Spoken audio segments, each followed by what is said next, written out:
Brampton. Me and my Audi. Let's go. I'm really excited. I Um, know this is good.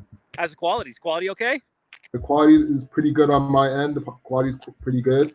We just Mic got to check. give a moment for Check everybody check. to join in. I'm going to go live on the Instagram account right now just to let everybody know that we're live. Should be a few minutes. Should be a few minutes. So let's give it a second. You know, Mhm. I'm gonna switch over to the Instagram account right now and let everybody know. It's good. Take your time. It's a beautiful day. It's nice to get out of the house. Yeah, right. It's a good break. Yeah. It's a great Finally, the break. sun's coming out. You know, we had snow yesterday Oh here in yeah, Brampton. Yeah, can you believe that? Snow. that's Snow. insane. Late April.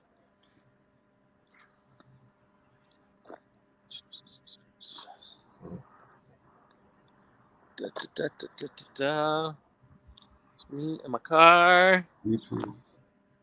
There it is. It is. Got to get used to this selfie stuff. That's not really my usual medium. Hello, hello. For the Instagram, thank you for joining us. We are going to be moving to YouTube, so make sure you come join us. This is only here for a few minutes to let you know that we're going over to YouTube. I'm about to link it in the comments below. Yeah, and we're gonna be talking about this my '07 Audi A4 Yep. Avant, of course.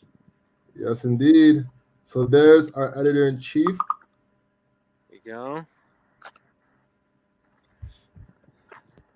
Okay, so give us a moment. Managing editor, but thanks for the promotion there, Alex. No problem. So hello everyone. This is a recap. We're letting everybody come in. We're letting you know that the live stream is going to be on YouTube. Head over there. I know a lot of you are on Instagram, but head over to the YouTube channel at Driving. Hello, George Matthews. How you doing? So I'm just gonna comment right now. George. Doc.ca, and I'll grab a link to share it to everybody.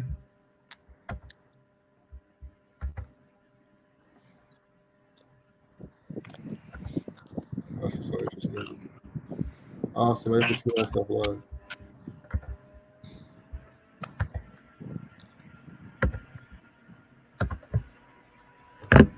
Okay. Hi, Pooja. How you doing? Just to let Hey, everybody Pooja. know, we're on YouTube. Head over to the YouTube. We'll see you over there. I'm gonna keep this live for a few more minutes just so everyone can know.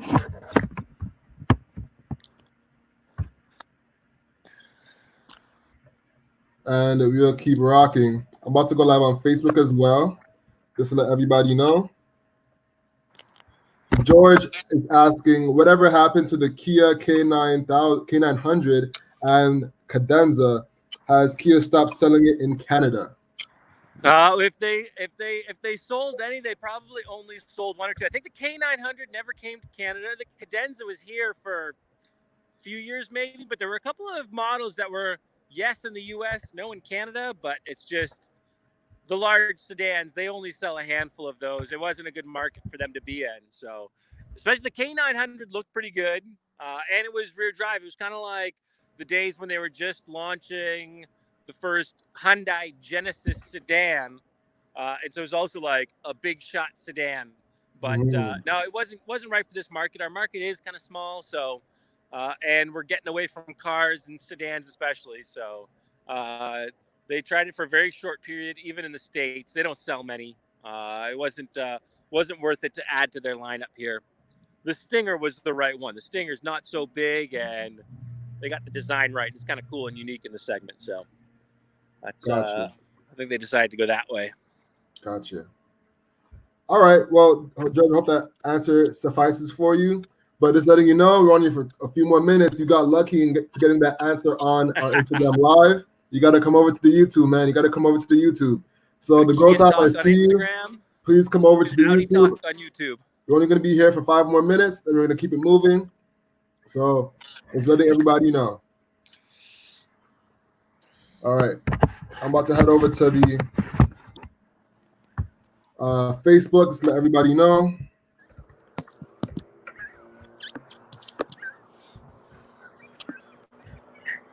All right. I think everybody that's on is on, so I'm gonna come off now. Thank everybody for joining. We'll see you over on YouTube.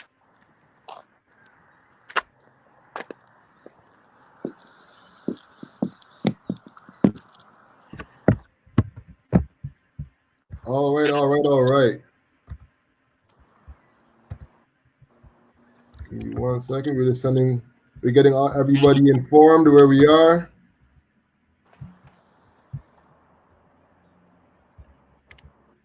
We're currently live. All right, Jonathan. So, talk to us.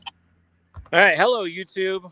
Nice to see you. It's nice to stream. And we want to take a break from our real work at the office, at our desks at home, and show our cars off a little bit of an internet car show. Also, it's a nice day to get outside. The sun is shining, so it's good to take the car out. Car's not getting much driving, so you do have to drive your car every once in a while. Keep it loose and active. You don't want everything to kind of get cold over too much time. And my car, here we go. It's so there you go. You can see it's a wagon. Can you guess what wagon it is from that? Who knows? Let's see in the comments. Who knows what wagon this is? From just that much of it over my shoulder. Anybody know so far? So we see a 2.0T or a 6CL, a 6-cylinder. What do you guys think? It's the 2.0T. Somebody got it right. Okay, Jay Adams got it right. Jay Adams got it right. You see that Jay Adams got it right? I wish actually. Matthew asks, what is your favorite right-hand drive Japanese import? Oh, it's the Skyline GTR, the R32. It's just something I've always like. Definitely have that on my bucket list of a car to own. And right-hand drive. Might have to do it right-hand drive. The imports from Japan are the ones that you can still kind of afford.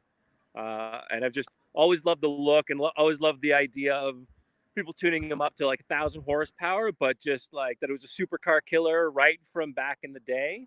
And with a nickname like Godzilla, come on, you gotta love it. It's perfect. It's beautiful. Right? Most definitely, most definitely. So let's start getting into your car. Tell us about it. How much did you get the car for? All right, there we go. Well, first, let me tell you what it is before I tell you how much I got it for. You got to answer the question. You're right. You're right. All right, so there it is. You guessed it. Jay Adams. You guessed it. It's a 2.0T. It's a 2007 Audi A4 Avant.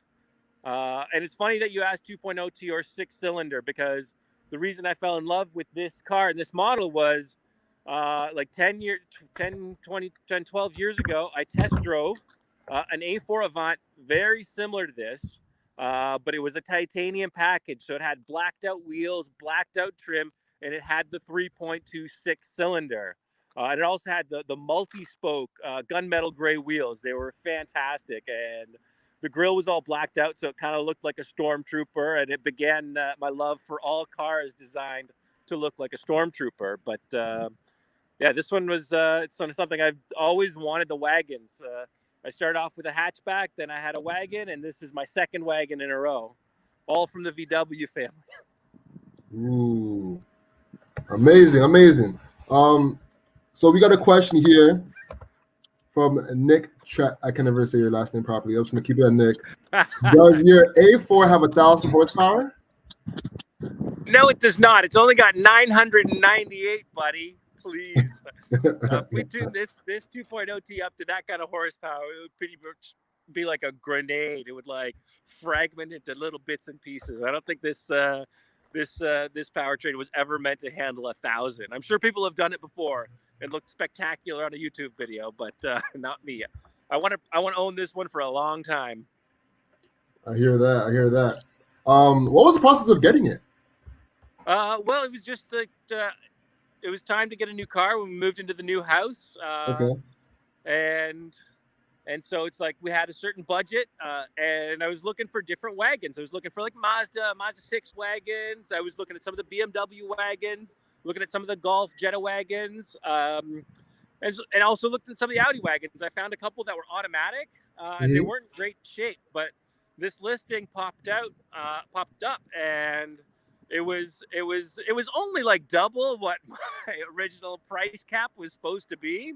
But it was perfect, right? Because it's I could not find almost any of the BMW or Audi wagons in manual until this one just popped up on the market. And so pretty much I found it. It was only a day or two after the guy listed it, and ended up buying it for $10,500 because I was just like, you know what? I don't know when the next time a manual wagon, all-wheel drive wagon is going to come on the market, and it was in mint shape. The guy babied it completely. So when I went and checked it out, it looked like it had just been detailed, but he was saying that is just the condition he kept it in, so everything was running perfectly. So I How was just long did the like, owner have it for? I've now had it for about 4 years. Okay. I got it. It was pretty high mileage. It was at, I think it was around 180,000 kilometers. I'm already over, or was it 160? So I think it might have been 166. And now we're up to over 200,000. And it still runs beautifully. Of course, it's an Audi. It's not perfect. It's got some problems.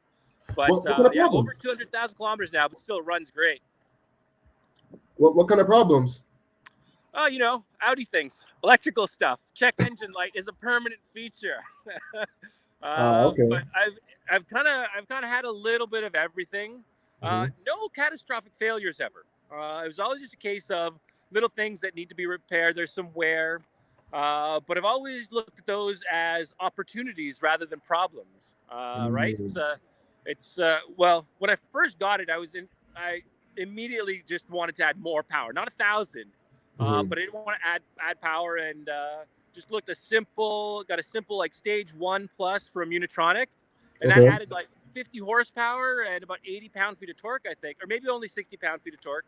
I don't remember the numbers from 4 years ago exactly, but it took it from something that was 2007 power, which started off at 200 horsepower and 207 pound-feet of torque, and brought it up to today A4 horsepower, which is more like 250, maybe a little bit more.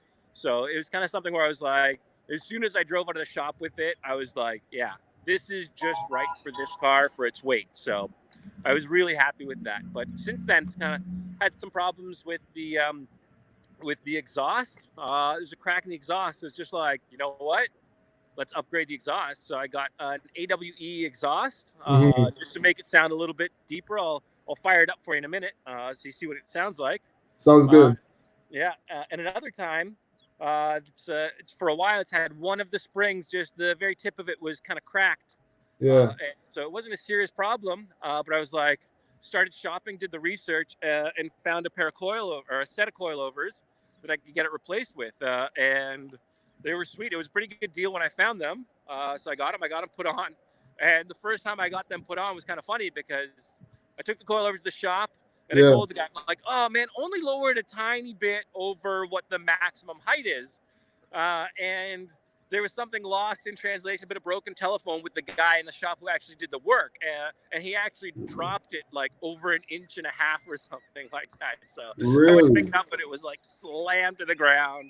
Wow. All right. Audi Pro. I got to stop you. We got to get to some questions. So we got to get to some questions. But before we get to the questions, I just want to have a brief message from us.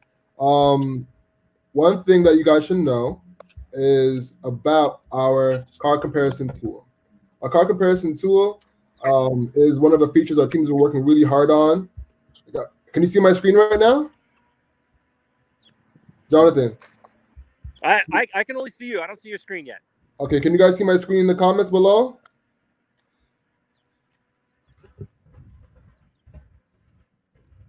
You guys see my screen?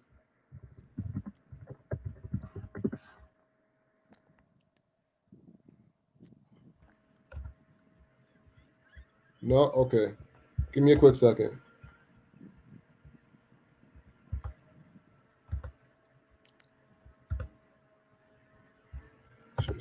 Yeah, I like that Jay Adams knows exactly the problems with the Audis, the oil consumption. That's something where it did start to eat through oil a little bit as I was driving along. So I got a big old jug of some Castrol synthetic oil, and I would always, generally, I will have to top up my oil about halfway between my oil changes every few months. But so that's something. It's like got to take care of it with the good oil and make sure it's running fine. Mm-hmm. So before we get into the questions, I want to let you guys know about our car comparison tool. Our car comparison tool is great because it allows you to compare cars easily.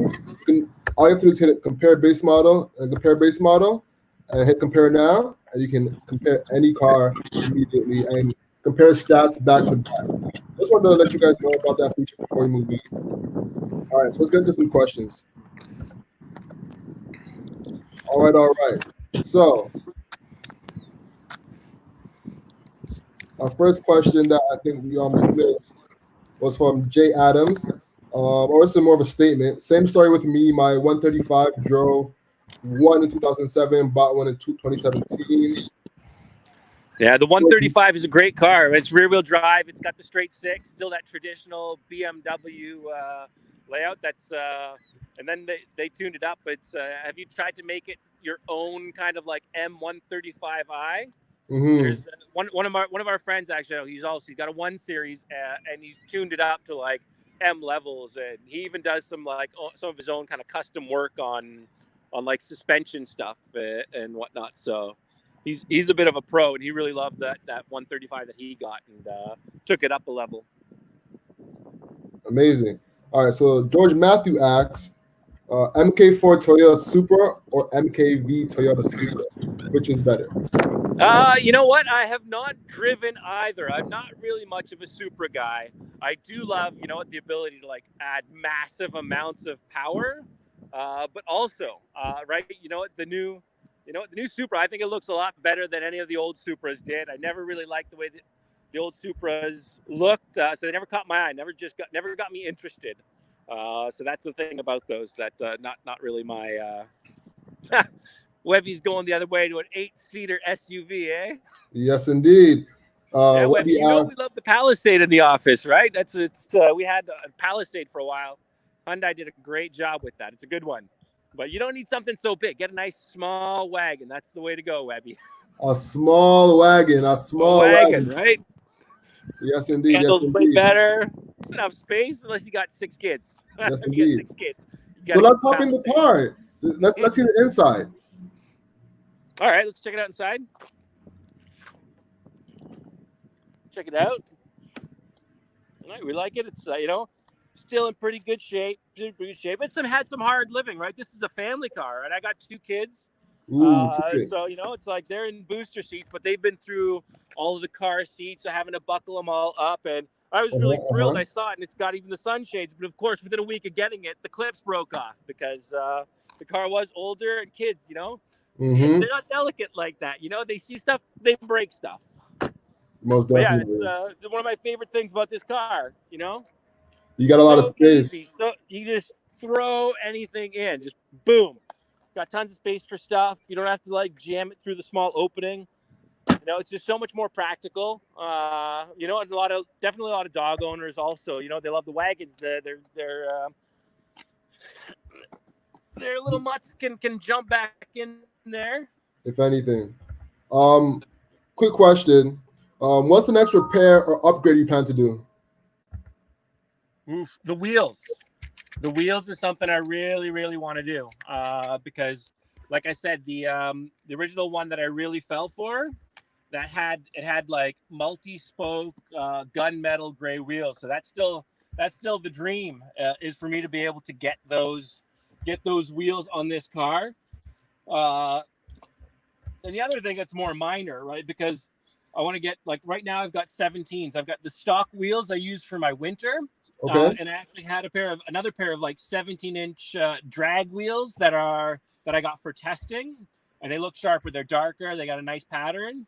But I still want to move up to at least 18s and probably 19s. If I can get some 19s, but then it's like between the wheels and the tires, it gets really expensive. All the upkeep. This car does cost quite a bit of upkeep, right? It's like it takes synthetic oil, so every time you do an oil change, it's going to cost over $100 rather than just $35. So it's the kind of thing where it's like other little things that are going wrong, like wrong, or just things that need replacement. Windshield wipers. You know, I got to go to a specialty store to find windshield wipers because it's only this specific set of Bosch. So that's the thing with Audis. Like, there's all these goofy little things that you find out. Yeah, it just costs a little bit extra. Yeah. So that's the thing. It's like with the German cars, things do cost a little bit more. But because I've got the coilovers, I can adjust the height. So if I want it high for winter, maximum height, and it looks almost stock. But then on summers, I can lower it down like up to a couple inches, I think, on these particular coilovers. Sounds good. We talked about the oil, but another question here is what's overall, how is oil consumption? Yeah, I saw that question. I answered a little bit earlier. Okay. But it's kind of something where it does eat through oil a bit. I'll find that before it's time for my next oil change, I'll have to top off the oil. So I just keep a jug. Went down to, I can't remember, like go to Walmart or something like that, grab the jug of like synthetic oil, and I keep it in the garage. And when I need to, I just top it up to make sure it's still running smooth. But it'll usually one top up, and that'll get me to my next oil change. So it's not too bad. It's nothing catastrophic. I've had some other problems with the engines, with I mentioned there was problems with the exhaust, but I had some other problems with some of the spark plugs and the firing systems and stuff like that. So the typical Audi problem, surprisingly, I have not had to do the coil packs, which is something I was absolutely expecting to do and frequently, because coil packs with the ignition are something that the A4s and the 2.0T engines in particular, they like to go through those. But this one has been fine for most part. Damn. All right. Let me fire it up. Let's do it.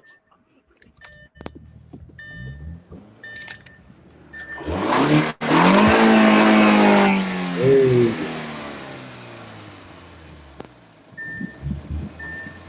So you hear that's because I added this exhaust. That's the thing where it sounds a little bit deeper than the stock exhaust always did. Let me close the door so the beeping stops.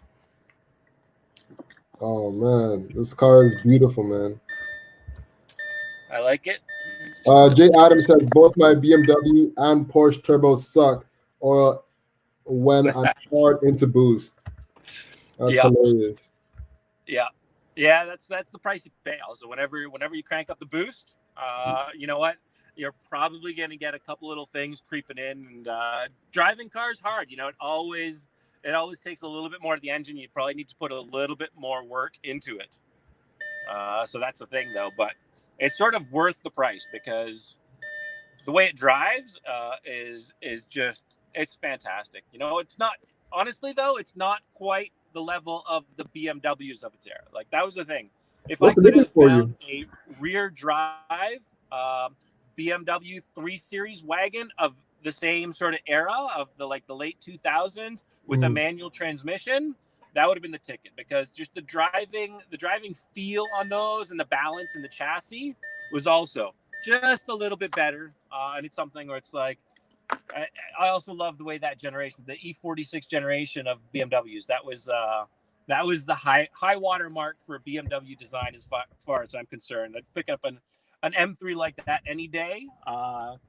And sadly, I think they never made an M3 wagon of that generation. But that's my dream car that never really existed. Okay, I hear that. Moving on. What car would you upgrade to after this car? Totally. It's I'm in the sort of the VW Audi Porsche group kind of stream. So that's the end goal, is eventually to find my way into Porsche 911. Right?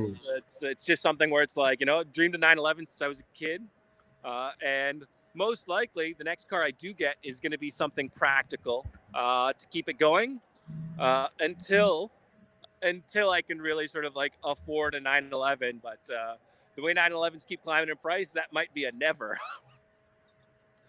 Most definitely. Okay, so George Matthews has a question. How come Toyota Canada does not sell the Land Cruiser in Canada, but they sell it in the US along with the Sequoia? In the Middle East, it's a popular SUV. They're everywhere. Yep. We're not exactly the Middle East, though. So, and you know what? They actually do kind of sell it. They sell it here as the Lexus LX 570. Those two share a platform. And I think the Lexus GX might also share its platform with the Land Cruiser. So if you're really desperate for Land Cruiser, take a look at those Lexus. But at the same time, it's just Canada's not a hugely populated country. And people aren't necessarily throwing money at old school SUVs like that. I mean, Toyota tried the FJ Cruiser, and it only lasted one generation because people just aren't buying enough of them. And a Land Cruiser, it would come in probably at twice as much as like the FJ Cruiser cost. So they would not find very many people to get it. And there have always been some unique differences in the way the cars they bring to Canada have to be prepared, like for crash testing regulations and stuff like that. So to bring a whole other car, even though it's not the same as the States, they have to do different things. So it just isn't worthwhile when you're only going to sell maybe a few hundred of them every year. I just don't think there's enough people looking to buy those kind of old school SUVs. So that was just a decision they had to make. Toyota especially makes business decisions. They don't make just that many decisions for passion, like for a long, long time. Although we're seeing more things like the Supra and the 86. So hopefully the tides are turning and they'll give us more passion cars. And they'll have something to compete with the Wrangler eventually. Actually, they've got the 4Runner. That's not true. They've also got the 4Runner. So the Land Cruiser would have also competed with the 4Runner. And then you've got two cars that are old school SUVs in the same lineup. And that's just something no brand really needs here in Canada. Understood. As we work towards wrapping up, anything else you want to cover on the car? Any last comments? Guys in the comment section, feel free to ask a few last comments. We're reaching the 30-minute mark here, so feel free to ask last comments and any other statements you have to make on your car. I'll just show you my favorite thing about this car, please. Aside from that trunk, which is so easy, is this guy, the manual transmission. Right? Because you know what, the driving dynamics of the Audi versus the BMW, I'd give the nod to the BMW, but as far as the manual transmission goes, it's such a great transmission. I love it. Love the action. It's got short throws. Pretty nice. So that's something where the only thing I do wish is I wish the brake and gas pedal were closer together because the gas and brake pedal, they're a little far apart. So it's something where it's like it's hard to heel toe downshift. If you like to make the quick shifts and heel toe downshifts, whenever I'm driving borrowed cars and I get to drive, a Porsche and the pedals are just perfect. Then I come back to my Audi and I try to turn my foot to press on the gas pedal. And my foot just slips right between the pedals, which is, if you like to drive, you like to do the autocross or hit the track and you want to do some heel toe downshifting. Yeah, this car is not great for that. That's the one thing about it I wish I could do. Okay. Awesome. All right, guys. Well, that wraps up our show for today. Thank you for tuning in and greatly appreciate you. Make sure to check out the car comparison tool at Driving.ca. Make sure to follow us on Instagram at Driving.ca, on Twitter at Driving.ca. That's DOT.ca. And yeah, thanks again for checking us out. Have a good afternoon, guys. Thanks again, sign off with that.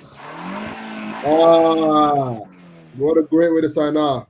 All right, see you guys. Don't forget to check us out on Instagram and Facebook and our site, Driving.ca. Most definitely. All right, bye.